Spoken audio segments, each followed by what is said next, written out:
Hey everybody, nice to see you. Welcome to another episode of Matt and Andy talk about contracting, freelancing, recruitment, business, in fact, in general. Matt, how are you? I'm very well, thank you. Very well. Wishing the weather was nicer, but I'm good. How are you? It is. I'm all right. It's a bit grey out there, but we'll get through it. Stay indoors is my recommendation. Yeah. Um, Look, the chat last week went really well, and we had quite a bit of feedback. And one of the recurring themes actually around it was around terminology. So people were saying, look, and for those of you who missed it, the last chat was around umbrellas and the impact that they're having on the industry. And they said, well, it's all very well looking out for umbrellas and understanding what situation we're getting into, which was some of the advice. But what are the telltale signs? And the answer is kind of terminology. It's what are the key words that people are saying to you when you're beginning to enter into a relationship with another business. So what I'm going to do is I'm going to say to you now, Matt, would you like to go to a job interview? What would you say?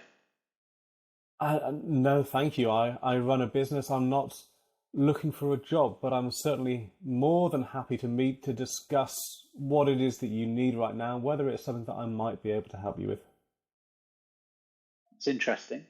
So you're running a business. You're not available for just gig work or temporary labour stuff.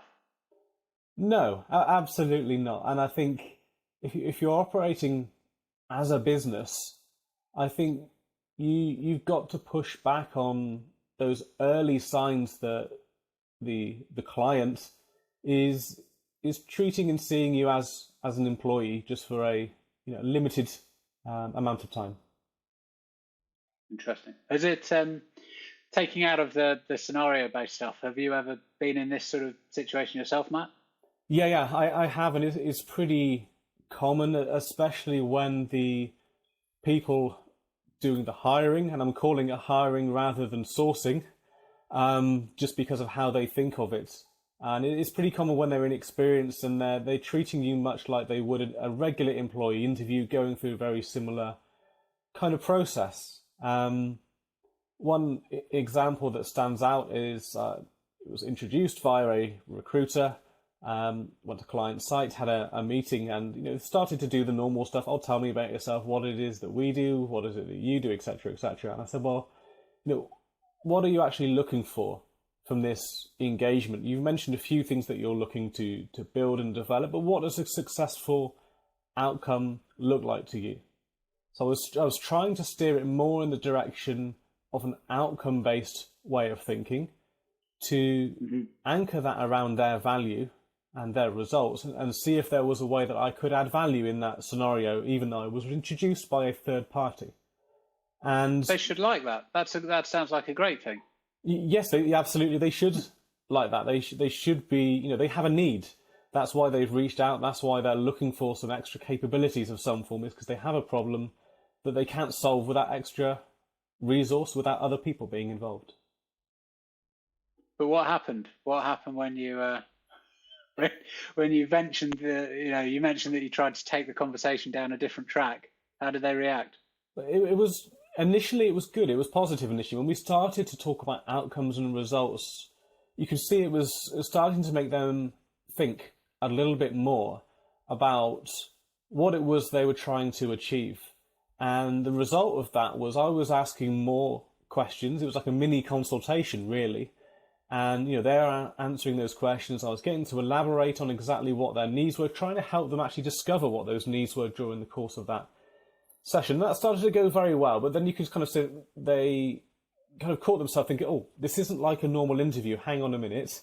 And then they almost cut that off and started defaulting to the tell me about your CV kind of way of thinking. And I tried to keep it on track, and I was saying, well, when they said, well, do you have experience of this in the past? I was like, well, yeah, okay, so for previous clients, when they've been in this situation, what I've found that really helps is this kind of process, that kind of process, etc. So I was trying to relay back to them how I've helped previous clients in a similar situation. And the guy stopped me. And I said, sorry, clients? What do you mean by clients? I'm confused. You're a contractor, aren't you?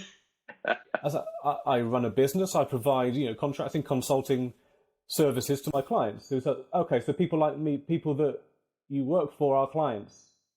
And it's like, well, no, I'm not working for you. It is a business relationship. I am here as a service provider. You are consuming that, and what I want to find out is whether that's a good fit for both of us. But that whole notion of service provider and client or service consumer was completely alien to him. That's incredible. I was trying to think of there's an element of, but why should I care? Why does this matter?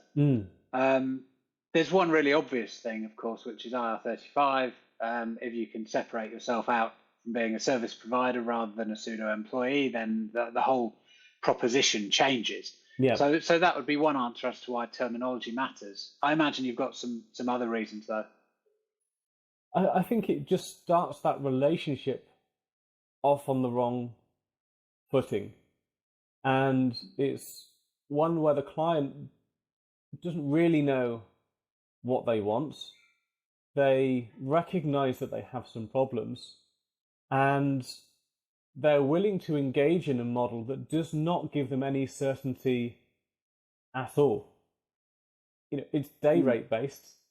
They've got no idea whether I'm any good or anybody else is any good, and whether the results that they're actually looking for are achievable in the timescales they want them to, and even what a good outcome and what a sensible time frame for delivering those results well even looks like. So it kind of starts off where your incentives are not aligned. And for me, as a business, as a service provider, that's not an effective way of working. It's an effective way of staying busy with one client, as busy as possible, and ultimately acting like an employee. I was thinking back to what you were saying at the beginning as well. You mentioned that a recruiter had sent you for an interview. Yeah. And I do wonder if one of the problems that this stems from is the fact that most major recruitment organizations operate a permanent desk and a temp desk. Yes. And other than the charging model for those services, they're largely the same. It's largely a search, a keyword search, a rudimentary meeting with that person, and then they'll ship the CV to the end client. Yes. So there's no real distinction between, for the end client, of saying, no, I need a service provided, or actually I'm thinking of hiring somebody for forever, for however long I want my business in that department to continue. Yes. So I'd love to see recruitment companies almost break up into proper groups that operate on a find a service provision. Yes. And that has nothing to do with job boards or CVs. No. Even. Indeed. I have seen some taking steps in the right direction.